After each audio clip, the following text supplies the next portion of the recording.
মাননীয় প্রধানমন্ত্রী, সালাম আলাইকুম। এখানে বিডিআর বিদ্রোহ হয়েছে, আমি আছি দরবার হলে, আমার অফিসারদের সহ আমাদেরকে ঘেরাও করে গুলি করছে ওরা। আমাদের অস্ত্র নাই, এই জন্য আমরা জবাব দিতে পারছি না। অলরেডি র্যাব মুভ করছে, সেনাবাহিনীও মুভ করবে। আপনি যত দ্রুত পাঠাবেন তত তাড়াতাড়ি পরিস্থিতি আমরা সামাল দিতে পারবো। যাচ্ছে, আমি দেখি হেলিকপ্টার পাঠাচ্ছে।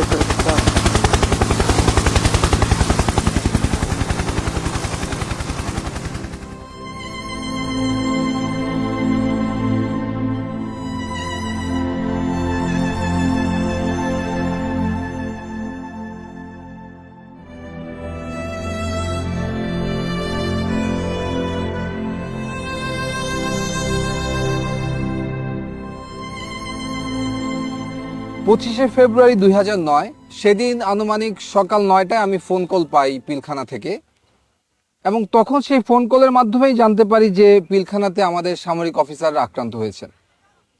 আমি সাথে সাথে তৎকালীন মইনু আহমেদের এডিসি ক্যাপ্টেন জুনায়েদকে এটা ফোনে জানাই, এবং উনি আমাকে বলেন যে সেনাপ্রধান অবগত আছেন এবং উনি ব্যবস্থা নিচ্ছেন। এরপরে এমআইএসটি থেকে আমরা কতিপয় অফিসার সকাল 10:30 বা 11টার সময় আমরা এই আবাহনী মাঠে চলে আসি, এবং এসে দেখতে পাই যে অলরেডি 46 ব্রিগেড এই আবাহনী মাঠে ডিপ্লয়েড অবস্থায় আছে। শুধু আবাহনী মাঠেই না, 46 ব্রিগেডের একটি অংশ এই মেডিনোভার সামনে এই রাস্তায় পিছনের গলিতে ভারী অস্ত্রশস্ত্র নিয়ে সকাল 10:30 থেকে অপারেশন পরিচালনা করার জন্য রেডি ছিল। এর বাইরেও পিলখানার 3 নম্বর এবং 5 নম্বর গেটে র্যাবের একটি সেকশন এবং একটি প্লাটুন অপারেশন রেডিনেস অবস্থায় ছিল। আর আমি ঠিক এখানে যেখানে দাঁড়িয়ে আছি সেখান থেকে মাত্র 300 গজ দূরে ওই যে গাছটি দেখা যায় সেটি হচ্ছে পিলখানার গেট। অর্থাৎ পিলখানা থেকে মাত্র 300 গজ দূরে সকাল 10:30 থেকে সেনাবাহিনী অপারেশনের জন্য সম্পূর্ণ প্রস্তুত ছিল, অপেক্ষা করছিল একটি আদেশের জন্য, মুভ ফরওয়ার্ড। সে আদেশটি আর আসেনি।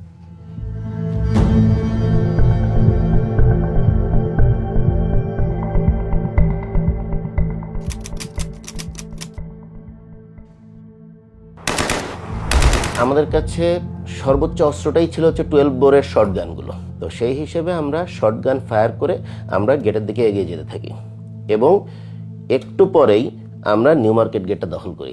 র্যাবের তৎকালীন এডিজি ছিলেন হচ্ছে কর্নেল রেজানুর খান। স্যারকে ফোন দেই যে স্যার, আমরা অলরেডি নিউ মার্কেট গেট দখল করেছি। তৎক্ষণাৎ উনি মারাত্মক মাত্রায় ক্ষিপ্ত হয়ে যান যে তোমাকে কে অর্ডার দিয়েছে ফায়ার ওপেন করার জন্য, বা তোমাকে এই গেট দখল করার জন্য কে অর্ডার দিয়েছে। উনি তৎক্ষণাৎ বলেন ওইখান থেকে ফল ব্যাক করো, এবং তোমরা এক্স্যাক্টলি যে নীলক্ষেতের যে মোড়, যেটা চৌরাস্তার মোড়, এর সামনে কোনোভাবেই যেন আমরা না যাই। এর ভিতরে আমি ফোন পেলাম এডিজি কর্নেল রেজানুর খানের কাছে। উনি আমাদেরকে বললো যে তোমরা ভিতরে প্রবেশ করবে না এবং গুলি আপাতত করবে না, আমরা জানাবো কি করতে হবে। মাননীয় প্রধানমন্ত্রী আলোচনা করতে বলেছেন, এবং তাদের সাথে আলোচনার মাধ্যমেই সমস্ত কিছু সলিউশন হয়ে যাবে।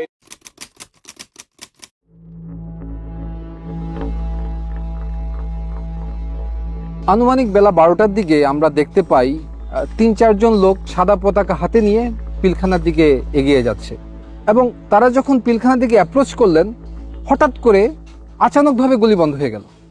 আমরা খুব অবাক হয়ে তাকিয়ে দেখছিলাম যে এ ধরনের হঠাৎ করে কারা এরা। পরবর্তীতে জানতে পারি তারা ছিল আওয়ামী লীগের 4 জন সংসদ সদস্য, মির্জা আজম, জাহাঙ্গীর কবির নানক, ওয়ারেস হোসেন বেলায়েত এবং মাহবুবা রাগিনী। আমার বাবা যখন কল দেয়, আমি তখন কলটা আমি রিসিভ করেছিলাম আর কি। তো আমি কলটা রিসিভ করার পর আমার বাবা বলে যে আমার মাকে যেন আমি ফোনটা দিই। এইটাই আমার বাবার লাস্ট।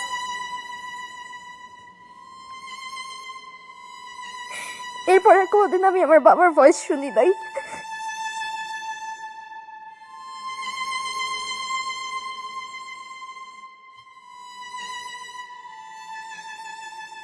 বাংলাদেশের প্রত্যেকটা চ্যানেল তৎকালীন প্রচার করছিল যে জেনারেল শাকিল জীবিত আছেন।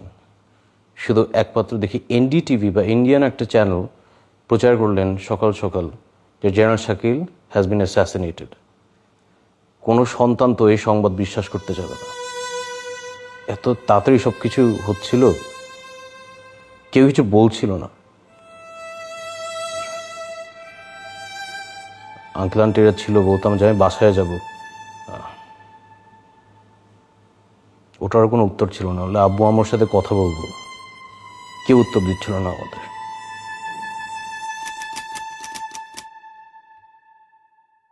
দুইটার মধ্যে দুইটা dead body Hazaribagh sewerage line দিয়ে বেরিয়ে আসে। মানে বেলা 2টার মধ্যে সারা জাতি জানতো যে দুইজনকে কমপক্ষে হত্যা করা হয়েছে।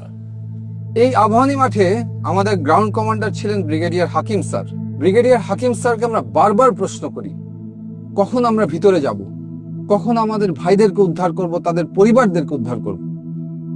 উনি বলেন সেনাপ্রধান তৎকালীন প্রধানমন্ত্রী শেখ হাসিনার সাথে বিষয়টি আলোচনা করছেন এবং ওনার আদেশ পেলেই আমরা মুভ করব।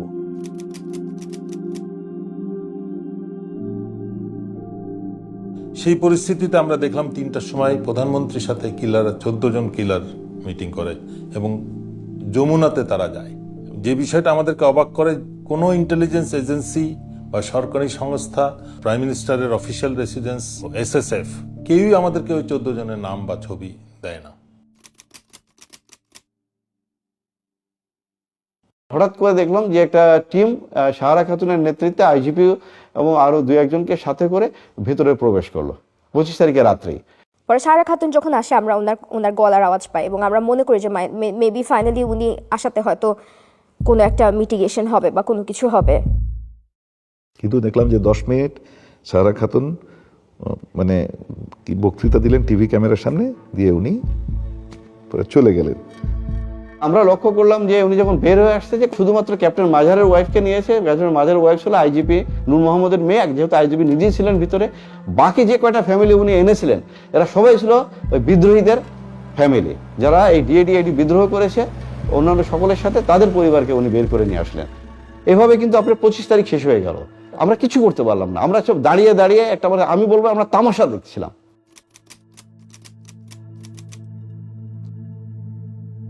26শে ফেব্রুয়ারি সারাদিন আমরা ইউনিফর্ম পরে অস্ত্র হাতে এখানে অপেক্ষা করছি কখন আমার ভাইদেরকে উদ্ধার করব। আমরা সারাদিন পিলখানা কর্ডন করেছিলাম, আর সেই কর্ডনের ভিতর, সেই নিরাপত্তা বলয়ের ভিতর খুঁজে খুঁজে আমাদের ভাইদেরকে হত্যা করা হয়েছে। সেনাবাহিনীর military academy training, commando training, এগুলোর কি মূল্য আছে যদি এই সব দুর্যোগ মুহূর্তে, অরাজক মুহূর্তে আমাদের ভাইদেরকে উদ্ধার করতে না পারি? যুদ্ধক্ষেত্রে তাহলে আমরা কি করব? Indecision, waiting for political order, নাকি সেটা হবে মিলিটারি এক্সিকিউশন অর্ডার? সেই প্রশ্নটা আজকে আমি আপনাদের কাছে রাখতে চাই।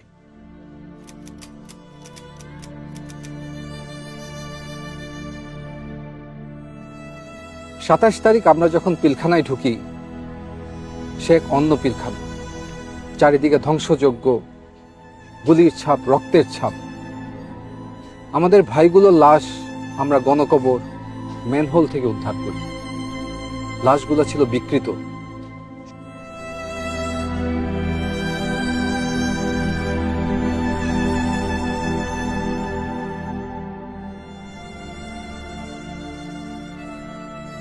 সমস্ত বাড়িঘর ছিল জ্বালানো, পোড়ানো, লুটতরাজের চিহ্ন। কিন্তু একটি বাড়ি ছিল একদম অক্ষত। সেটি ছিল 44 রাইফেল ব্যাটালিয়নের অধিনায়ক লেফটেন্যান্ট কর্নেল শামসের বাসা। এই শামসকেই শেখ হাসিনা নিয়ম বহির্ভূতভাবে এসএসএফে তাকে পদোন্নতি দিয়ে কর্নেল পদে নিয়োগ দেওয়া হয়। পরবর্তী তদন্তে দেখা যায় লেফটেন্যান্ট কর্নেল শামস 25 এবং 26 তারিখ দুবার পিলখানা থেকে বের হয়ে যমুনা গিয়েছিল এবং যমুনা থেকে আবার পিলখানাতে এসেছিল, এবং তার একাধিক কল রেকর্ড পাওয়া যায় যেখানে যমুনায় সে কোনো একজন ব্যক্তির সাথে বিদ্রোহ চলাকালীন সময়ে কথা বলেছিল। যেই শামসের বিডিআর ম্যাসাকারের জন্য কোর্ট মার্শাল ফেস করার কথা, তাকে সবকিছু থেকে বিরত রেখে শেখ হাসিনা তাকে পুরস্কৃত করেন এবং আমেরিকাতে ডিফেন্স অ্যাটাচে হিসেবে পলায়নের সুযোগ করে দেন।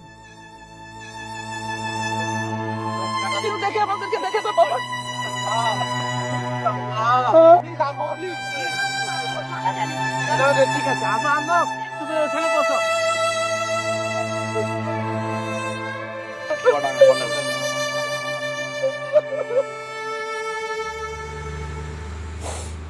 মানে বাবা হারানোটা তো একটা কষ্ট আসলে, কিন্তু এরকম একটা জায়গায় থাকা যেখানে আসলে মানে I can believe I almost died here not too long ago.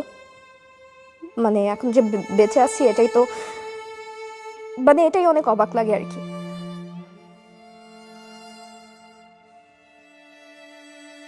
আমার বাবার মাথায় গুলি লেগেছিল এবং এই জায়গাটা থ্যাতলানো ছিল এবং খুব সম্ভবত গুলিটা গাল দিয়ে বের হয়ে গেছে।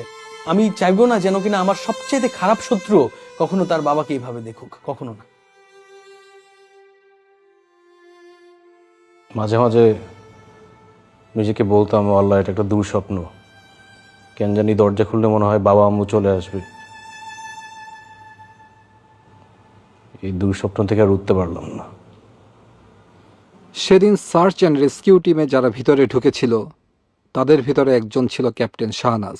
এসএমজিটি সিলিংটা নরমাল সিলিং এর মতো না, একটু টেল ইউ দ্যাট এই সিলিং বাইনোকুলারটা আমরা আরবি তো ব্যবহার করি না, আমার জানার মতে বিদেরও ব্যবহার করে না। তো ওইটাই আমার কাছে ফার্স্ট ইয়ে লাগছে যে এটা বাধা কেন এরকম, আর এই সিলিংটার মধ্যে টাইগার লেখা। তো ওইটা একটা ordinance issue item, but not from our military. এই কোয়েশ্চেনগুলো তো আসলে মানে এটার পরিষ্কার উত্তর পাওয়া দরকার। পিলখানার এই হত্যাকাণ্ডের ঘটনাটির পর যখন 27 তারিখে আমরা ভিতরে ঢুকি এবং পরবর্তীতে তার অবস্থা দেখতে পাই, এটা পরিষ্কার হয়ে যায় যে এটা একটা সুপরিকল্পিত হত্যাকাণ্ড। এবং তখন সমগ্র সেনাবাহিনী কিন্তু ক্ষোভে ফুঁসে ওঠে এবং সেই ক্ষোভ দমনের জন্য শেখ হাসিনা একটি দরবার ডাকে মার্চের 1 তারিখে সেনাকুঞ্জে। এই ঘটনায় সমস্ত সামরিক অফিসাররা এখানে উপস্থিত যারা ছিল তারা ক্ষোভে বিক্ষুব্ধ হয়ে ওঠে। মাননীয় প্রধানমন্ত্রী আপনার সাথে যখন কথা হচ্ছিল মহাপরিচালকের, যদি তখন আপনি সেনাবাহিনী পাঠাতেন, ল্যাব পাঠাতেন, আবার আপনার বন্ধুরা তারা তরবরভাবে ঢুকেছে আধা ঘন্টা পরে এবং তারা কিলিং শুরু করেছে 11:30 থেকে 11টার পরে। তার আগে কাউকে মানে নাই। কিন্তু যদি র্যাব সেনাবাহিনী এই একজন থেকে এইটুকু যদি 1 ঘন্টার মধ্যে ঢুকতে না পারে, সেই সেনাবাহিনী আমাদের দরকার নাই, দরকার নেই আমাদের। আমরা অসহায়ের মতো ওখানে বসে আছি, সবাইকে বলা হচ্ছে, সবাই আমাকে বলছে আসছে আসছে, কেউ আসলো না। খবর যদি ইচ্ছা আমার সেনাবাহিনী কোথাও আমাদের একটা ট্রেন পাঠাতো, অথবা একটা যদি আমাদের কমান্ডো বাহিনী একটা ল্যাটারও যদি যেত, ওরা পিপিলিকের মতো পাঠিয়ে যেত, কিন্তু কেউ গেল না। অসহায়ের মতো আমার অফিসার গুলো সব মেরে ফেললো, সব মেরে ফেললো।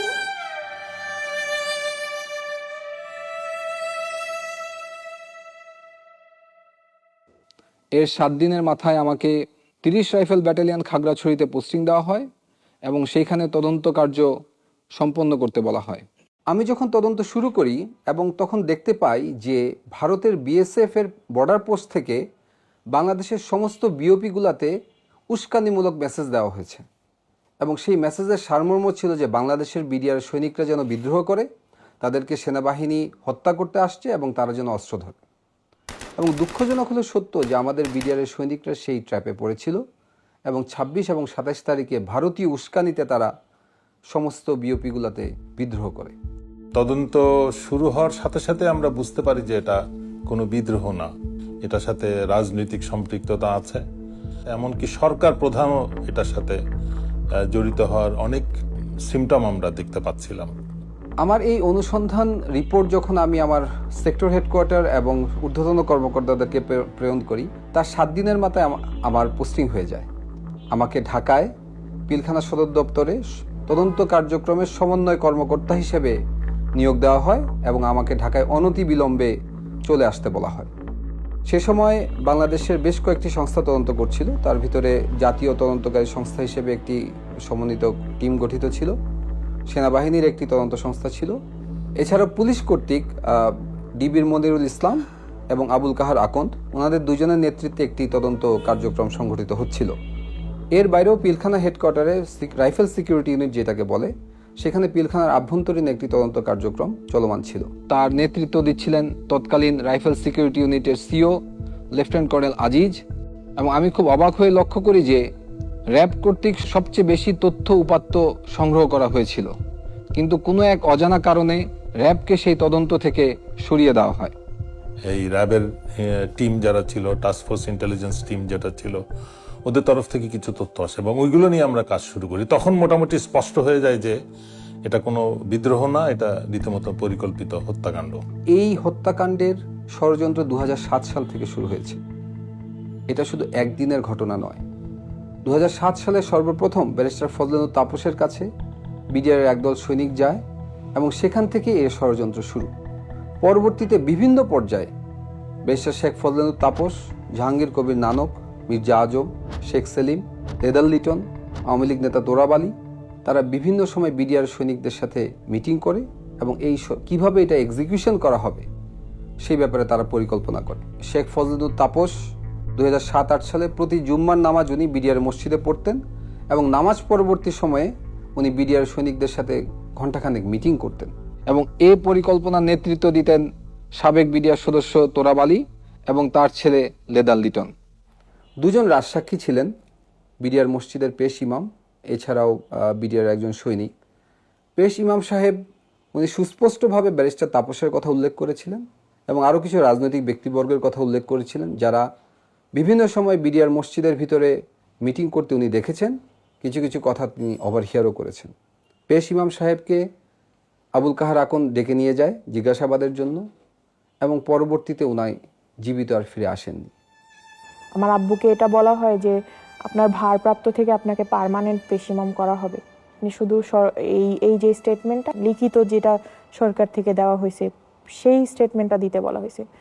আর আব্বু যে স্টেটমেন্টগুলোতে বলছে মিটিংয়ের কথা, দরবার হলে কাদেরকে চিনছে তাদের কথা, সেগুলো সবগুলো নিয়েই সমস্যা করা হয়েছে, যে চেঞ্জ করতে বলা হয়েছে। 11ই মার্চ আব্বু মারা যায়। আব্বুর পোস্টমর্টেম হয় ঢাকা মেডিকেল কলেজ হসপিটালে। পোস্টমর্টেম হয়, জানাজা হয়, কিন্তু এই পোস্টমর্টেম রিপোর্ট আজও আমরা পাইনি।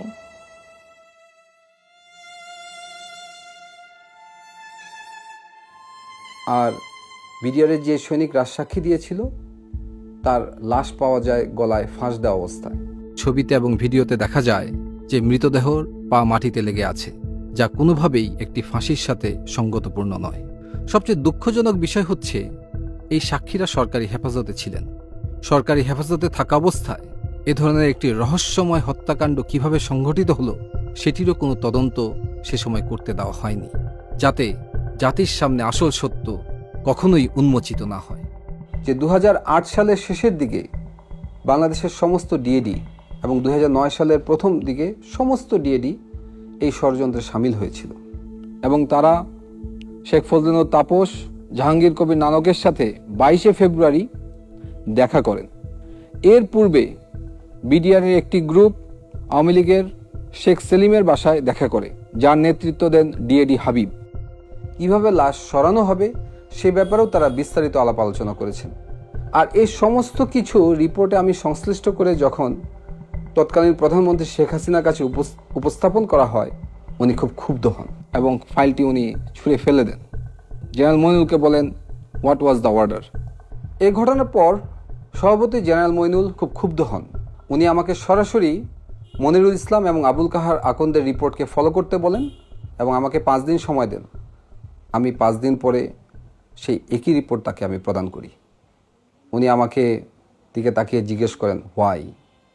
আমি শুধু উত্তর দিই, স্যার, আমি আমার ভাইয়ের রক্তের সাথে বেইমানি করতে পারবো না। ওই পরিপ্রেক্ষিতে আমি ডিসাইড করি যে না, এই আর অবহেলা গ্রহণযোগ্য হবে না। তখন আমি নোট অফ ডিসেন্ট দেই এবং ডিসএগ্রি করি এবং তাদেরকে কোনো সুযোগ দেই নাই যে আলাদা কোনো পেজ আমি নোট অফ ডিসেন্টে ইনসার্ট করব, সেটা ছিঁড়ে ফেলে দিবে। আমি আমার সিগনেচারের উপরে এক সেন্টেন্সে লিখে দিই যে এই ধরনের রাষ্ট্রীয় গুরুত্বপূর্ণ বিষয়ের তদন্তে অবহেলা গ্রহণযোগ্য নয়। একজন সার্ভিং আর্মি অফিসার হিসেবে সরকারি নির্দেশে পিলখানা তদন্ত কার্যক্রম সমন্বয় করার সময় হঠাৎ একদিন আমি আবিষ্কার করি আমাকে আমারই বাহিনীর লোকজন গুম করেছে। তারা আমাকে নিয়ে যায় ডিজিএফআইতে এবং সেখানে আমাকে তাদের কাস্টডিতে এবং আয়নাঘরের বন্দী হিসেবে 361 দিন গুম করে রাখে। সেখানে আমি আরো বুঝতে পারি আমার মতো আরো অনেক সামরিক অফিসার সেই আয়নাঘরের বন্দী। কি অপরাধ ছিল আমাদের! পিলখানার এই নির্মম হত্যাকাণ্ডের পিছনে যে রাজনৈতিক ব্যক্তিবর্গ ছিল তাদের মুখোশ উন্মোচন করাই ছিল আমার অপরাধ। সত্যকে উদ্ঘাটন করাই কি ছিল আমার অপরাধ? জাতির কাছে আমি আজকে এই একটি প্রশ্ন করে যেতে চাই। আমার বিয়ে ঠিক 10 দিনের মাথায় হঠাৎ তার ফোন বন্ধ, আমরা জানি না সে বেঁচে আছে কিনা। তখন আমার নামে একটি মিথ্যা মামলা সাজানো হয়। আমাকে বলা হয় আমি ব্যারিস্টার ফজলুল তাপসের উপর বোমা হামলা ষড়যন্ত্র করেছি। দৈনিক বাংলা ভবনে একটা এসিড কম্প্রেসার ব্লাস্ট হয়ে নিচে একটা গাড়ির গ্লাসের উপরে পড়ে এবং গ্লাসটা ভেঙে যায়। এটাই হচ্ছে মূল ঘটনা ছিল, যেটা তখন সমস্ত টিভির স্ক্রলে প্রথম নিউজ এটাই আসে। পরবর্তীতে একদিন পরে নিউজ টোটাল চেঞ্জ হয়ে যায় যে এখানে একটা বোমা হামলা হয়েছে। তারা আমার সদ্য বিবাহিত স্ত্রীর একটি ভিডিও দেখায়। সেখানে দেখা যায় যে আমার স্ত্রী আমার শাশুড়ি সহ কোন এক জায়গায় যাচ্ছেন এবং তখন এই ভিডিও দেখিয়ে তারা আমাকে একটি সাদা কাগজ দেয়। আমি এর মর্ম বুঝতে পারি। আমি সাদা কাগজে স্বাক্ষর দিয়ে দিই। 9 নভেম্বরে হঠাৎ করে আমাদেরকে বলা হলো যে 5 বছরের জেল। গত বছরই এই মামলার টোটাল ফাইনাল রিপোর্টটা দেয় যে ওইখানে এই ধরনের কোনো ঘটনাই ঘটেনি, অথচ আমাদের জীবন থেকে 5 বছর চলে যায় শুধুমাত্র এই ধরনের একটা কেসে নিয়ে। যারা যারা এই নৃশংসতম হত্যাকাণ্ডের সত্য বের করতে চেয়েছে, এই সত্যের পিছনে যারা কাজ করেছে, প্রত্যেকটা পরিবারকে নানাভাবে অপমান, নির্যাতন, জুলুম, জেল অথবা গুমের শিকার হতে হয়েছে। এই ঘটনাটা মানে আওয়ামী সরকারকে প্রচণ্ড আত্মবিশ্বাসী করে তুলেছিল। কারণ হচ্ছে তারা বুঝতে পেরেছিল যে বড় একটা অঘটন ঘটিয়েও তারা সেটাকে চাপা দিতে পারবে। মানে তাদের আত্মবিশ্বাসটা বেড়ে গিয়েছিল এবং সাধারণ মানুষের মধ্যে একটা ভয় ঢুকে গিয়েছিল। মানে ধীরে ধীরে যেটা হয়েছিল যে রাষ্ট্রের ইনস্টিটিউশন সব ধ্বংস হয়ে গেছে। একদম প্রত্যেকটা ইনস্টিটিউশন যদি কাজ না করে তাহলে কোনো গণতন্ত্র টিকতে পারে না, কোনো রাষ্ট্র দাঁড়াতে পারে না, কোনো পজিটিভ কিছু দেখা যায় না।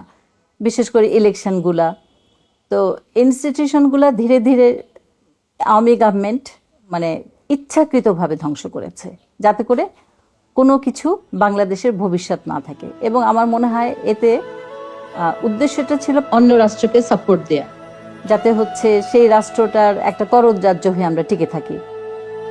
36 ঘন্টার সেই রাষ্ট্রীয় বিট্রিয়ালে জন্ম নেওয়া ফ্যাসিস্ট সরকারের অবসান হয় 36শে জুলাই ছাত্র জনতার অভ্যুত্থানের মাধ্যমে। আমরা চাই না বাংলাদেশে আর কোনো দেশবিরোধী শক্তির আগমন ঘটুক।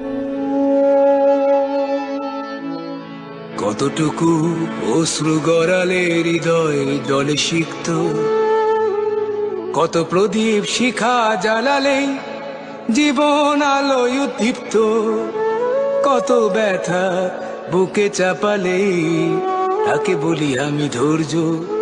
নির্মমতা কত দূর হলে জাতি হবে নির্লজ্জ। আমি চিৎকার করে কাঁদিতে চাহিয়া করিতে পারিনি চিৎকার।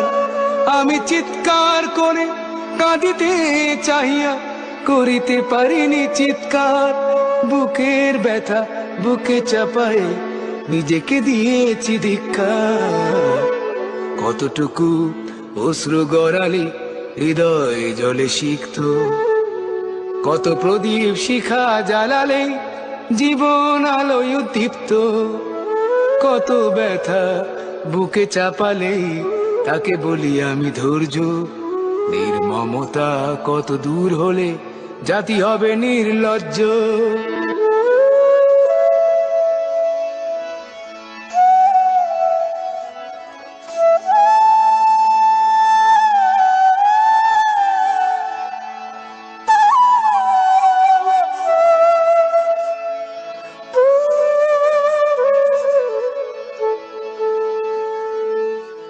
আজও কানে ভাসে সেই কথাগুলো, কে জানে হবে যে শেষ কথা।